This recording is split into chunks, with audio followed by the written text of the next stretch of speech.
Հրազդանի կիրճում մարզվող քաղաքացիների անվտանգությունն ապահովելու եւ առողջ ապրելակերպը խթանելու նպատակով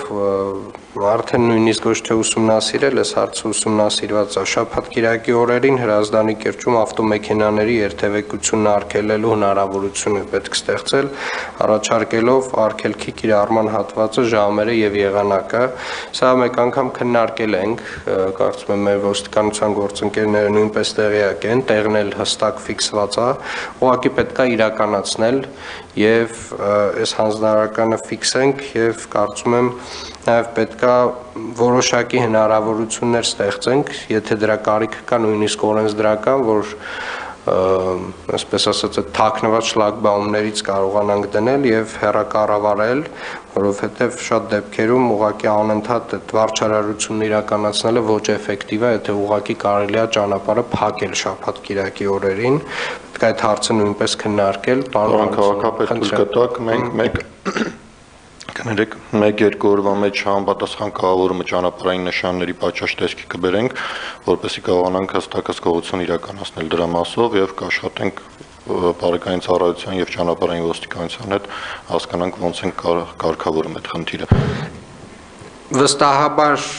դա շատ ավելի շատ էներգիա տանելու բարեկային ծառայությունից ֆիզիկապես այնտեղ գտնվելը եւ ընդամենը շաբաթ-կիրակի օրերին եթե կարողանանք այդ շլագբաումը բարձրացնել, ճանապարհը փակել, դրանով խնդիրը կավարտվի։ Այս ինչ խոչընդոտ կա դրա համար, օրենսդրական է խոչընդոտը։ Իրավական առումով երթևեկության կազմակերպման որպես միջոց այդպես շլագբաում չկա, բայց պետք է քննարկել ճանապարհային ոստիկանության հետ կքննարկեմ այս շաբաթ, հասկանամ ինչ այլ տեխնիկական միջոց կարանք կիրառենք, որպեսզի սահմանափակումը կիրառենք բացի բարեկային ծառայությունից։ Տեսեք, պարոն Հարությունյան, իրականում վստահաբար շատ քաղաքներում տեսած կլինեք, որ տարբեր ժամերին նմանատիպ սահմանափակումներ երբ որ կիրառվում են, հենց նմանատիպ միջոցներով են կիրառվում, որովհետև ոստիկանության բարեկային ծառայության ռեսուրսները անսպառ չեն։ Երևան քաղաքում եթե մենք որոշենք օրինակի համար շաբաթ-կիրակի օրերին X կամ Y փողոցները դարձնել ոչ երթևեկելի ավտոմեքենաների համար, դա նշանակում է, որ անընդհատ այս մարդիկ բարբերաբար շաբաթ-կիրակի պետքա այդտեղ հետևեն, որպեսզի այդ process-ը տեղի չունենա, եւ ես կարծում եմ շատ լավ լուծում է, ինչպես եւ տարբեր քաղաքներում այս լուծումները տրվել են,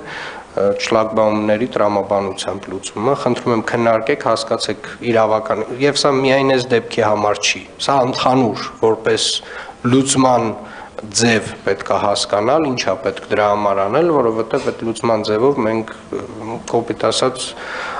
ավելորդ ծանրաբեռնվածությունից խուսափում ենք եւ մեր համար եւ բարեկային ծառայության համար։ Մի քանի օրվա մեջ ձեզ զեկուցեմ, պարոն։ Շնորհակալ եմ։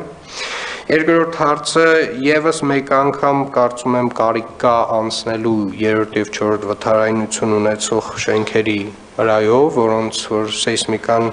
արդեն հնացել է, կարծում եմ նաև միգուցե կարիք կա երկրորդ վթարայնության աստիճան ունեցող շենքերով անցնել, որոնք որ պոտենցիալ կարող են անցած լինել երրորդ վթարայինների շարքում, պարոն Գրիգորյան,